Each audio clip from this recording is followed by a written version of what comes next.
1 week after the French police killed the assassin Mohammed Merah in his flat in Toulouse. The former head of the French intelligence office for territorial surveillance, Yves Bonett, came out to spill the beans about Merah had been an asset of the French Secret Service, leaving implied that the French authorities purposely delayed the investigations when he started his murderous attacks on March 11, and that the Toulouse police was ordered by the French Interior Minister to kill Merah during the raid, rather than arrest him and take him for further interrogation. Welcome back. You're watching live from Paris on France 24. James Creedon has joined us in the studio because it is time for Media Watch. Good evening to James. Indeed. Good evening, Laura. Good to see you. Now, everybody, of course, still talking about this atrocity here in France. Mohammed Merah, who shot dead 7 people, including, of course, 3 small children. And there are a lot of questions and a lot of allegations and a lot of confusion. Just tell us a bit about what you've got. All right, well, first of all, I think there was a rush to categorise him in the early days of the story. He was either a terrorist with links to Al-Qaeda or he was a lone gunman. I suppose the news moves so quickly nowadays that it's easy to form narratives that aren't fully accurate, right? Now, what we're seeing today is a more nuanced, more complex picture emerging. Now, a former head of one of the main French intelligence agencies, a guy called Yves Bonett, he spoke to the media today and he said that Mohammed Merah was known as an informant to the Secret Service in France more than as an Islamist, so that he had links with them in the past. Now, France Télévisions, so that's already a stunning claim. So that they're saying that he informed on terrorists. He told the French Secret Service, he gave them information about terrorists in Afghanistan. That's right. He had connections with members of the French Secret Service. He was an informant as regards jihadi movements. That seems to be the claim. Now, France Télévisions, they asked a terrorist expert on this, or an intelligence agency expert, who said, look, it's perfectly possible that he would have been perhaps an informant. He had tried to work for the French army at one point, but he wasn't taken on. He had tried to work for the French Foreign Legion, so maybe he would have also been willing to help out the French Secret Service. Now, perhaps most interestingly, the Italian newspaper Il Foglio got their hands on some information. They say that Merah went to Afghanistan and Israel in September 2010 with French Secret Service assistance. Now, apparently the aim of this, according to Il Foglio, was to gain the confidence of jihadis by showing them that he could get into Israel with a European passport in order to carry out attacks. So to build links with certain jihadi movements as a sort of an informant. So it's a very, very complex picture if this proves to be true. Worth pointing out that the head of the French Secret Service, Bernard Scorsini, has denied all of this.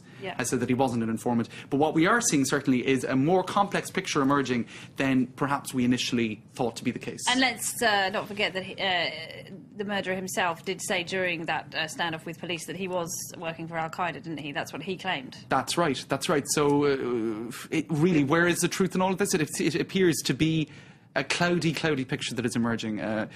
Who knows?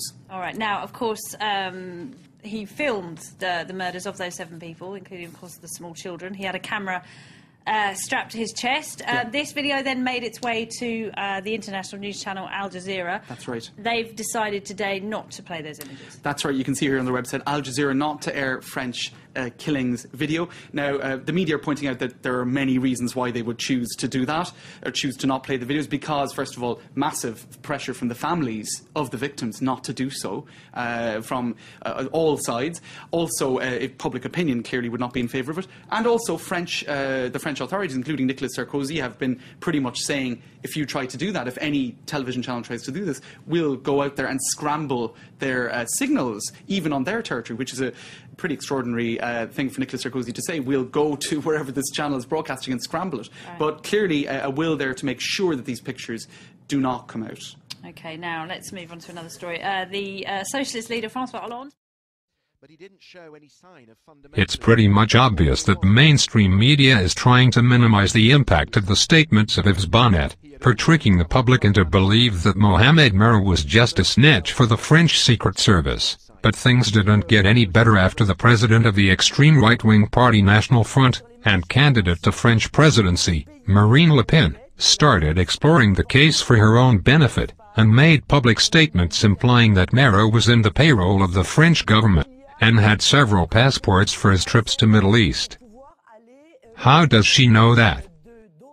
I have no idea, but what looks evident is that the French authorities are lying their asses off about this case, and that Mohammed Merah was very likely a Manchurian drone, perhaps programmed by CIA and Mossad while he was in the Middle East. A mass jailbreak orchestrated by And the last reports of mainstream media, about the existence of a third man who took part in the murderous actions in Montauban and Toulouse, suggest that the French authorities are attempting to use a decoy to divert the public attention from the involvement of Mohammed Merah with the French Secret Service.